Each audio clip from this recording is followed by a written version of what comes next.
India गठबंधन के सभी सांसद 238 प्लस एकजुट मोदी सरकार भाग खड़ी हुई। यह बड़ी महत्वपूर्ण बिंदु है क्योंकि इंडिया गठबंधन जो ममता बनर्जी थी तृणमूल कांग्रेस की, कल ही उनका बयान आ गया था कि स्पीकर ओम बिरला के अविश्वास प्रस्ताव पर ममता बनर्जी की तृणमूल कांग्रेस इंडिया गठबंधन के पक्ष में वोटिंग करेगी। लेकिन कल मार्केट बंद था और जब आज मार्केट खुला तो मार्केट चौंकाने वाला था और मार्केट डराने वाला था। सुबह मार्केट खुलते ही एक तबाही का मंजर लिखने लगा, जो अफरा तफरी का माहौल हो गया। लोग बिकाउली करने लगे अपने शेयरों का, अपने पैसे को खाली करने लगे। देखने को यह मिला कि बैंकों में भी कई जगह लाइनें लगने लगी। लोग डर के माहौल में जी रहे थे।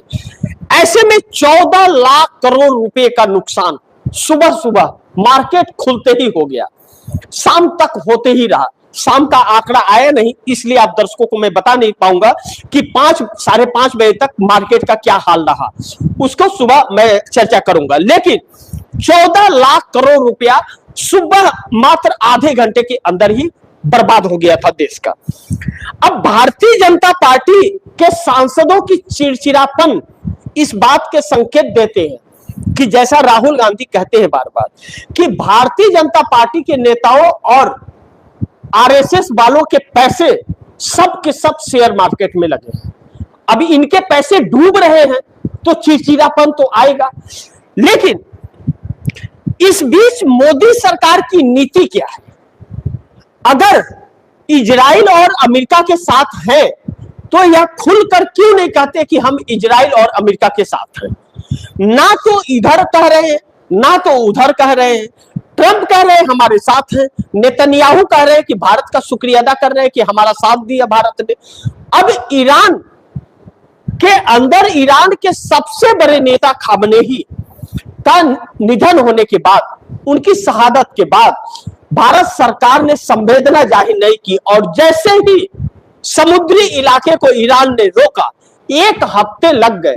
तब ईरानी दूतावास में जाकर के दिल्ली हमारे देश के विदेश मंत्री एस जयशंकर हस्ताक्षर करके आते हैं संवेदना का, लेकिन बोल नहीं पाते हैं कि हम दुख प्रकट करते हैं, दुख की बात है, ऐसा नहीं होना चाहिए, नहीं बोल पाते हैं। यह ट्रंप का डर है। इस बात को लेकर के इंडिया गठबंधन प्रधानमंत्री नरेंद्र मोदी के इस्तीफे की तुरंत मांग कर रहा है, जिसमें इंडिया गठबंधन के 238 प्लस सांसदों की एकजुटता है।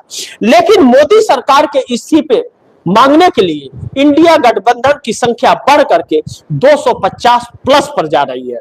भारतीय जनता पार्टी के अंदर के ही नेता 240 सांसदों में बहुत से नेता नरेंद्र मोदी सरकार के बचाव में नहीं आ रहे हैं।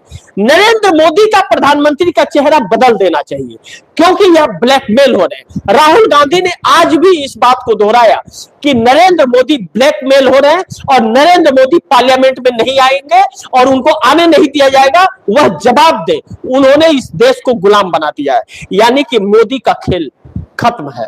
और अगर चंद्रबाबू नायडू ने यह रास्ता अपनाया है, इसका मतलब साफ है कि सरकार 100% जाने वाली है।